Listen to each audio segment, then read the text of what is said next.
Boa noite a todos.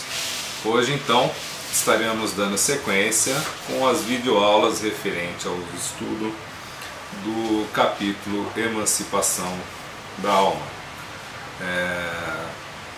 Hoje nós trataremos especificamente das questões 403 até a 410. Bem, vamos à primeira então. Nós temos o seguinte, na questão 403.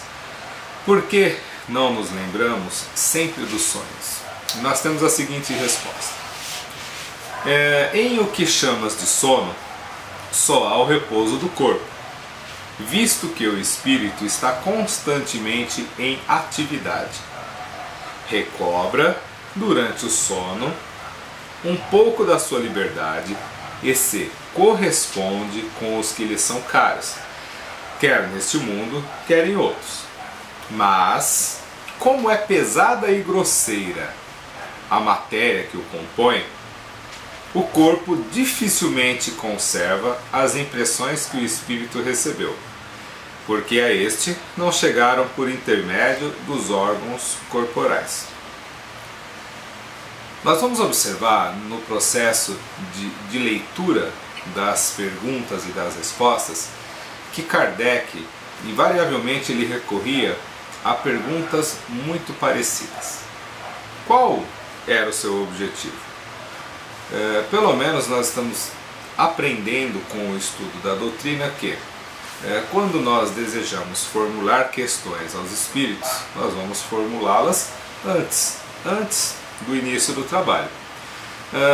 Se nós tivermos alguma resposta não satisfatória ou que essa resposta tenha sido concisa e específica ao que você perguntou, nós vamos reformular essa questão de modo a extrair com maior objetividade aquilo que queremos. O grande problema é que às vezes nós não sabemos perguntar direito e nós só vemos que as nossas questões não obtiveram sucesso porque faltaram alguns detalhes no momento de se formar, de se preparar essas questões.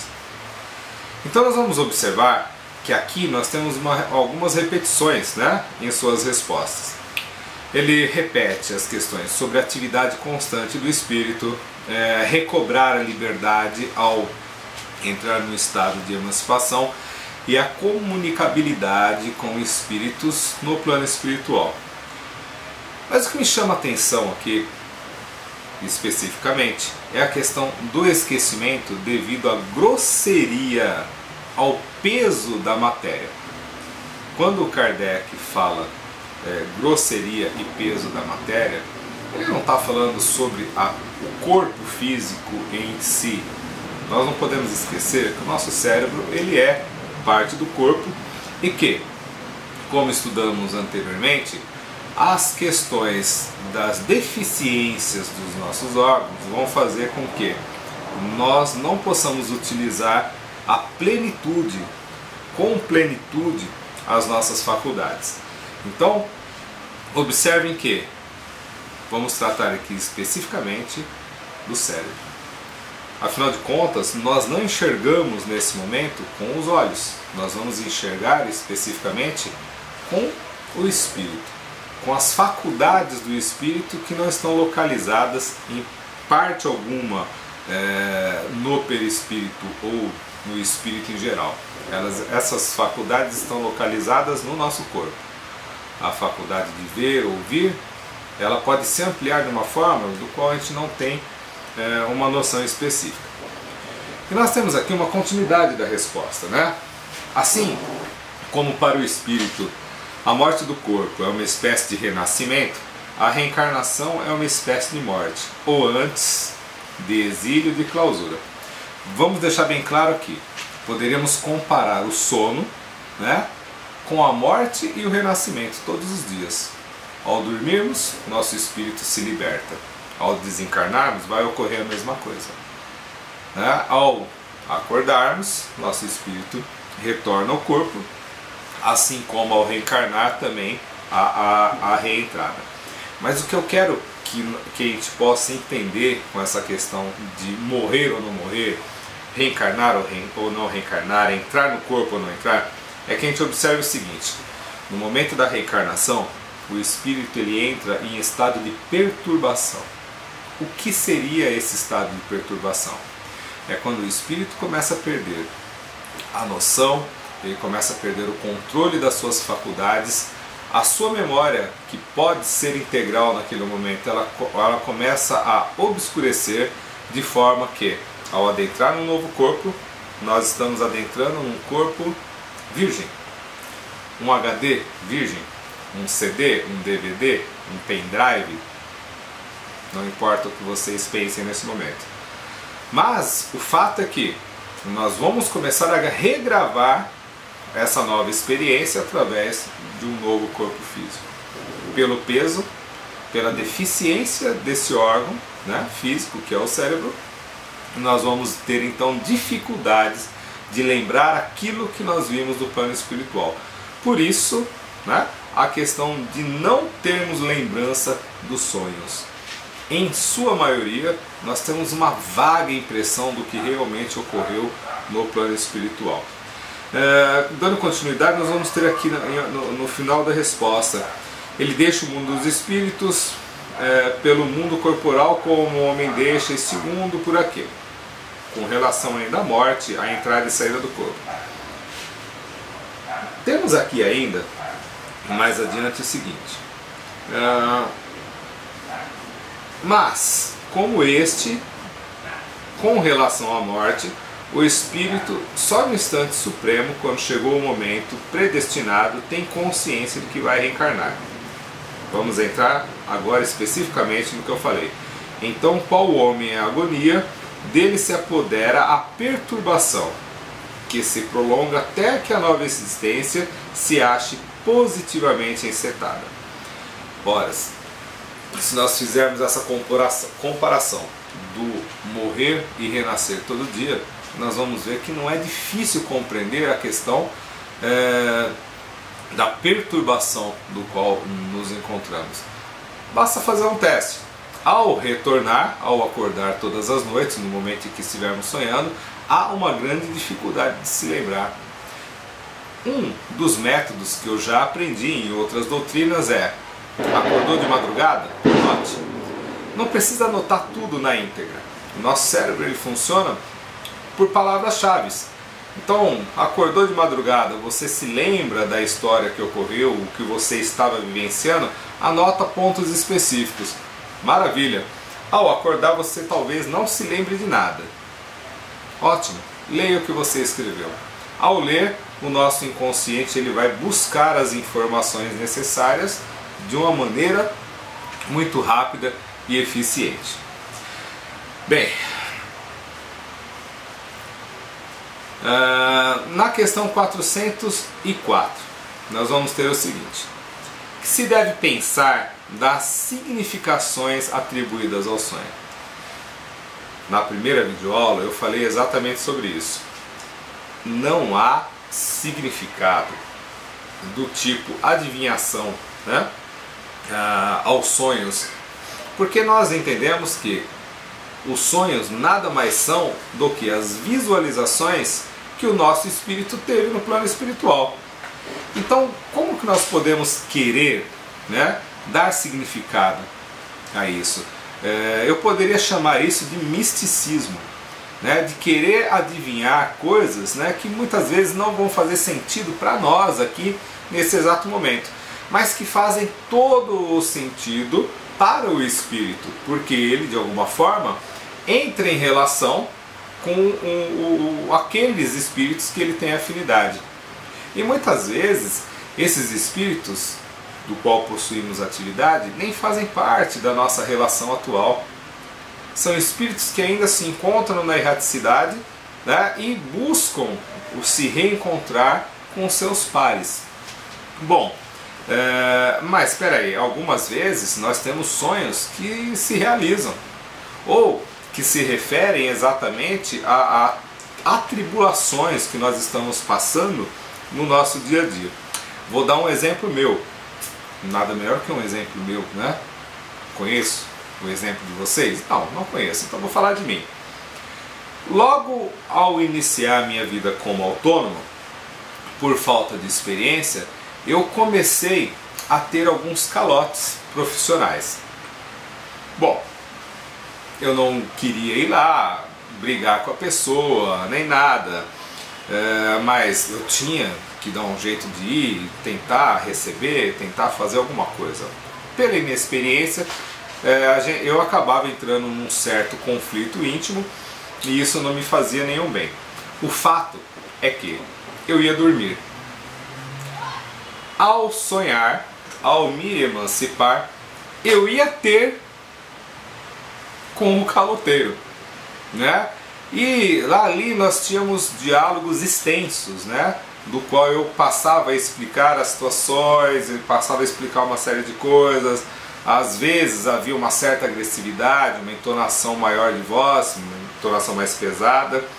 Mas o fato é que isso estava resolvendo. Após esses incidentes, né? Normalmente alguns dias depois, a pessoa entrava em contato comigo e por um milagre ela resolvia me pagar, né, o que era devido. Aí entra o grande perigo da falta de ética e da falta de moral relativa ao desdobramento. Qual é o teu objetivo ao estudar a emancipação da alma? Qual é o teu objetivo ao querer ter domínio sobre a saída do corpo e ter consciência? O fato é que eu comecei a me acostumar com aquilo. Todas as vezes que eu tinha algum problema, eu mentalizava tal situação e invariavelmente eu estava entrando em contato com as pessoas. É claro, algumas vezes eu recebia, outras não.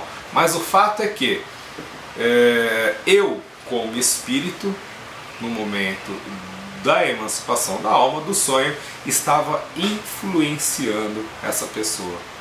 Ou seja, brincando, eu passava a ser um obsessor dela. E isso não é legal para ninguém. Por quê? Porque eu tinha reconhecimento disso. Numa outra situação onde eu desconhecesse o que estava acontecendo, o que poderia ocorrer? Eu poderia achar que eu estava prevendo o futuro, que poderia ser alguma coisa mística, né? Maravilhosa, e nada a ver. Nada mais, nada menos do que eu mesmo me impondo sobre uma situação.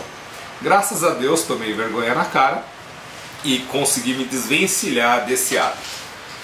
Mas enfim, nós temos aqui o seguinte como resposta. As significações atribuídas aos sonhos são verdadeiras no sentido que apresentam imagens que para o espírito têm realidade. Para o espírito, lembram que eu disse no início? Às vezes as nossas ansiedades, os nossos desejos nada tem a ver com as nossas necessidades enquanto encarnados. Então, na realidade, as coisas que nós vemos muitas vezes no plano espiritual não têm uma relação específica com a vida corporal. Também nós temos aqui que, em muitos casos, né, as pessoas aparecem em sonho, né, e nós vemos parentes, nós vemos amigos que estão distantes. Isso nada mais é do que reencontros rápidos, né?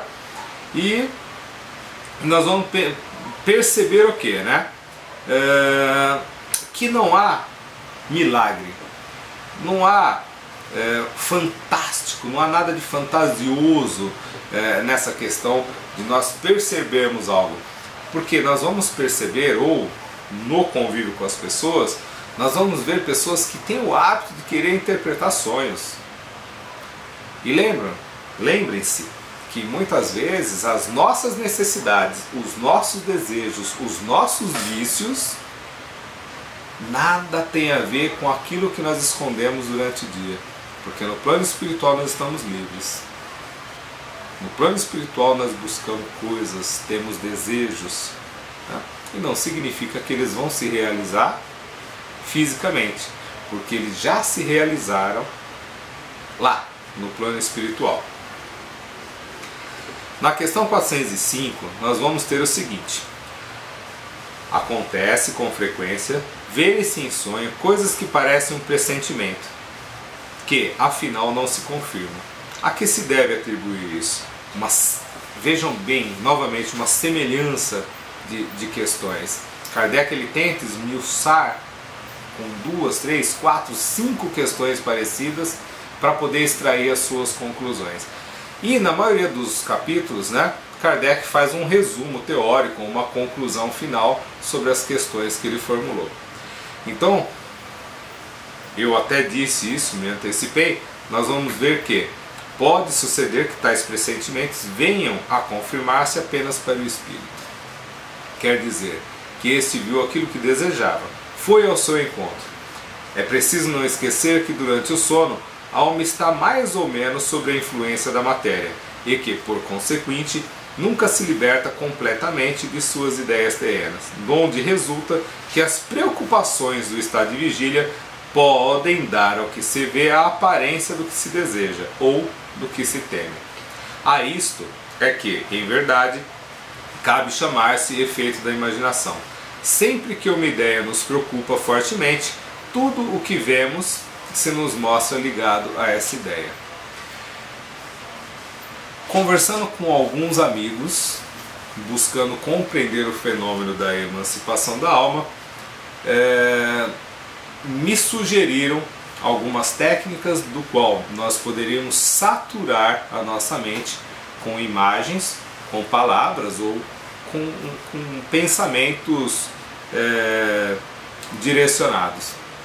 Isso de certa forma funciona, porque se sem conhecimento, sem técnica e pela exaltação dos nossos sentidos nós já fazemos isso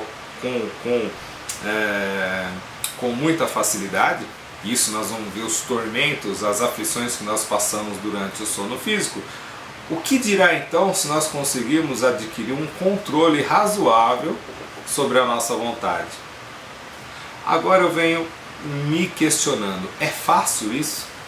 Não, não é fácil. Porque se fosse fácil, né, e se fosse determinante que através de um exercício nós tivéssemos liberdade para fazermos o que quisermos, não era necessária a reencarnação, né? Bastaria que todos nós estudássemos com um certo afinco, com uma certa determinação, que em breve, muito provavelmente, nós não estaríamos nem preocupados com a vida corporal. Nós gostaríamos e iríamos querer, é claro, viver na vida extrafísica, ou seja, no plano espiritual. Na questão 406 nós vamos ter o seguinte: quando em sonho vemos pessoas vivas, muito nossas conhecidas, a praticarem atos de que absolutamente não cogitam, não é isso por efeito da imaginação? Olha a pegadinha. Que maravilhoso isso, né? A resposta vem a seguinte: de que absolutamente não cogitam, dizes? Ou seja, como nós podemos conhecer a real personalidade da pessoa, o que ela vibra intimamente, quais os seus vícios, as suas tendências? Lembram? As máscaras. Olha, eu posso me apresentar como santinho, como uma pessoa socialmente correta, etc. Mas e no plano espiritual? Ao depararmos com alguém, será que nós não vamos identificar aquilo que ele realmente é? Ou será, vamos brincar um pouco, nós poderíamos atribuir isso a um obsessor querendo nos enganar, criar uma intriga com relação às pessoas à nossa volta? São dois pontos importantes para se pensar. Mas não vamos desviar o foco. Se eu começar a puxar outros assuntos, nós vamos ampliar, ramificar muito isso. Então veja bem, que sabes a tal respeito? Os espíritos dessas pessoas vêm visitar o teu, como o teu as vai visitar, sem que saibas sempre o em que elas pensam. Demais, não é raro, atribuir-lhes de acordo com o que desejais a pessoas que conheceis o que se deu ou se está dando em outras existências. Ora, muitas vezes nós vamos ver essas pessoas entrando em relação com hábitos de outras existências. Pode até parecer estranho, mas para quem tem um maior grau de lucidez, ele vai ver que os espíritos, eles se vestem das mais variadas formas. E normalmente eles buscam se vestir, eles buscam participar de eventos do qual eles simpatizam de uma maneira muito forte. Ora, o que não dá para abrir mão nessa encarnação, porque muitas vezes nós estamos num outro processo de aprendizagem, durante o momento de emancipação temos a oportunidade de recorrer a tais amigos. Então, também não tem muito mistério. Nós vamos ver que continuamos com maior liberdade, continuamos reencontrando espíritos afins e continuamos a analisar ou a defrontar com os nossos vícios, com os nossos medos mais íntimos. Na questão 407 nós temos ainda na sequência: é necessário sono completo para a emancipação do espírito? E aí, pessoal? Nós precisamos estar totalmente adormecidos para que haja essa emancipação? A resposta é a seguinte: não. Basta que os sentidos entrem em torpor para que o espírito recobre a sua liberdade. Para se emancipar, ele se aproveita de todos os instantes de trégua que o corpo lhe concede. Desde que haja prostração das forças vitais, o espírito se desprende, tornando-se tanto mais livre quanto mais fraco for o corpo. Então nós vamos ver que muitas vezes se explicam aquelas imagens que nós temos quando damos aquela cochilada rápida, ou seja, aquela pescadinha, né? Aquele sono vem muito forte, você de repente dá uma cochilada e visualiza alguém na sua frente, visualiza alguém conversando contigo, alguém passando por perto. Ou seja, nada mais é do que aquela espiadinha do qual o nosso espírito se utiliza. Seja para descansar, seja para observar talvez a intuição de um perigo à sua volta, seja para fugir, talvez. Nós costumávamos falar, quando eu comecei nos cursos, né, sobre mediunidade, era muito engraçado ouvir que, da parte dos instrutores, que aquelas pessoas que estavam dormindo ali, muitas vezes estavam assistindo a aula. Balela. Balela. Porque se você está assistindo uma aula, e é uma aula física, por que nós estaríamos assistindo ela em desdobramento? Se ao retornar, nós vamos ter a perturbação, nós vamos ter o esquecimento. E eu digo novamente, balela. A pessoa dorme porque não tem um interesse real no que ele está ouvindo. Há um processo de fuga, há um processo de buscar aquilo que lhe dá uma satisfação maior. Não preciso ser politicamente correto nessa aula. É para que todos possam reconhecer dentro de si.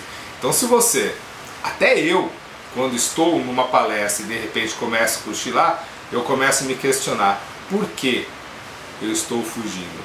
O que eu não estou querendo ouvir ali? O que me afeta, o que me agride, ou o que não me chama atenção? Então, reconhecendo esse processo, vai ficar muito mais fácil de você se tornar mais participativo. E na sequência, né, nós vamos ter o seguinte, na questão 408. E qual é a razão de ouvirmos algumas vezes em nós mesmos palavras pronunciadas distintamente que nenhum nexo tem com o que nos preocupa? Lembra? Eu comentei anteriormente. Rapidamente, no momento em que começamos o processo de emancipação, nós podemos ter flashes rápidos daqueles que estão à nossa volta. Ou seja, pode ser algum espírito querendo conversar conosco, passar alguma mensagem, pode ser um transeunte, enfim, há inúmeras possibilidades, né? A gente também não tem como entrar no mérito dos detalhes. Mas nós temos uma resposta semelhante aqui também. É fato, ouves até mesmo frases inteiras, principalmente quando os sentidos começam a entorpecer-se. É quase sempre fraco eco do que diz um espírito que convosco se quer comunicar. Se a gente for parar para analisar, sempre uma questão vai estar se encadeando com a outra, né? De forma que a gente possa ter uma compreensão ampla do assunto. Às vezes, pode até parecer um pouco enfadonho, né? Meio chato ficar perguntando, reperguntando, falar, pô, mas essa pergunta já vi, já deu a entender na outra, já respondeu, mas um pequeno detalhe aqui, um pequeno detalhe lá, quando a gente for fechar o conjunto das explicações, o conteúdo vai ficar muito melhor.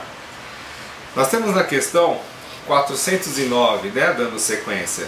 De outras vezes, num estado que ainda não é bem o do adormecimento, estando com os olhos fechados, vemos imagens distintas, figuras cujas mínimas particularidades percebemos, que há aí efeito de visão ou de imaginação.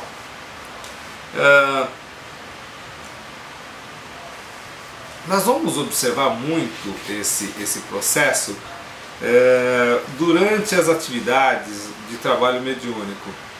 Muitas vezes o médium ele está ali concentrado com os olhos fechados e ele não chega a adormecer, mas ele tem pequenos flashes, né? Flashes, digamos assim, onde o espírito vai rapidamente até o ponto de observação e retorna.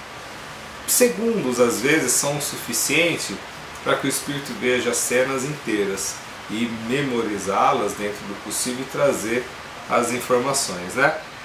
Então nós temos como resposta mais concreta aqui: estando entorpecido o corpo, o espírito trata de desprender-se, transporta-se e vê. Se já fosse completo o sono, haveria o sonho. Então, nesse caso, nós não vamos ter relações integrais, né, com os espíritos no plano espiritual. Nós vamos ter pequenos detalhes, coisas rápidas que podem estar envolvendo uma atividade, envolvendo uma necessidade nossa, um chamado de algum outro espírito. São muitas as possibilidades. Eu também não tenho como fechar esse assunto e engessá-lo, falar não, é isso e pronto. Seria até hipocrisia da minha parte. E na questão 410 nós temos o seguinte: dá-se também que, durante o sono, ou quando nos achamos apenas ligeiramente adormecidos, acodem-nos ideias que nos parecem excelentes e que se nos apagam da memória, apesar dos esforços que façamos para retê-las. De onde vêm essas ideias?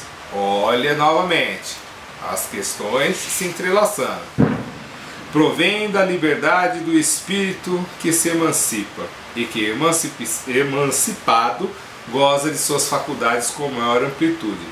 Também são frequentemente conselhos que outros espíritos dão. Nós temos duas possibilidades aqui.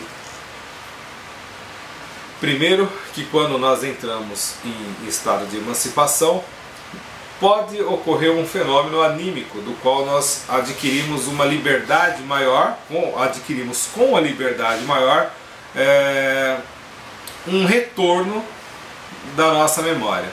Então muitas vezes nós estamos preocupados com algum caso, com alguma coisa que devemos resolver, e a nossa inteligência momentânea não está ajudando muito não. Ao emancipar-se, o espírito pode acessar os seus arquivos de memória. Vejam bem, é anímico, ele pode acessar os seus arquivos de memória, buscar uma solução para aquele problema e trazê-la de forma que desesperadamente, ao acordarmos, possamos lembrar de alguma coisa. Lembram da técnica de anotar durante um sonho ou qual a gente acorda? Isso é de extrema importância também. Ou, né, saindo do fato anímico, nós podemos também ter algum espírito nos auxiliando de alguma forma, nos dando alguma dica, ou quiçá, sabe-se o que é realmente o espírito à nossa volta.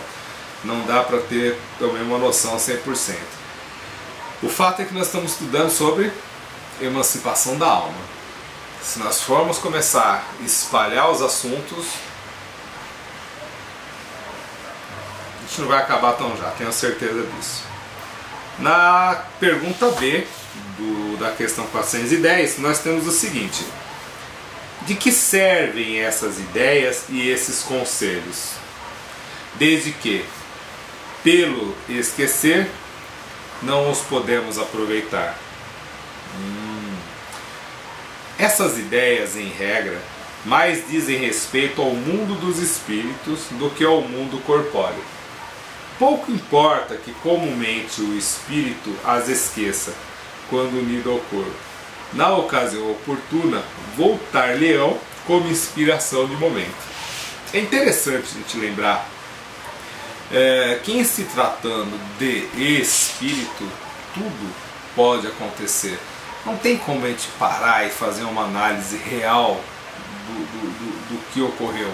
Porque essa análise que nós podemos julgar como real, ela não vai ultrapassar o nosso conhecimento e a nossa cultura com o corpo físico. Por mais conhecimento que a gente tenha sobre a doutrina espírita ou outras doutrinas, o nosso senso, né, as nossas percepções podem atrapalhar muito as informações e as análises. Então fica muito difícil chegar a uma conclusão, a menos que ela seja muito objetiva, né? Enfim, hoje nós encerramos mais essa parte de estudo do Livro dos Espíritos. Eu espero que possa ter esclarecido. Caso tenham alguma dúvida ou queiram acrescentar algo, o canal do YouTube ou o próprio blog Espiritismo Prático está à disposição. Lembrando que toda a ajuda é bem-vinda. Sempre nós vamos ter como analisar, discutir os assuntos, complementar algo que eu possa ter esquecido, né? Ou retificar algo, caso vocês achem que eu tenha falado alguma besteira ou que tenha muita discrepância com a doutrina espírita. Então tenham uma boa noite e até a próxima aula. Fiquem em paz.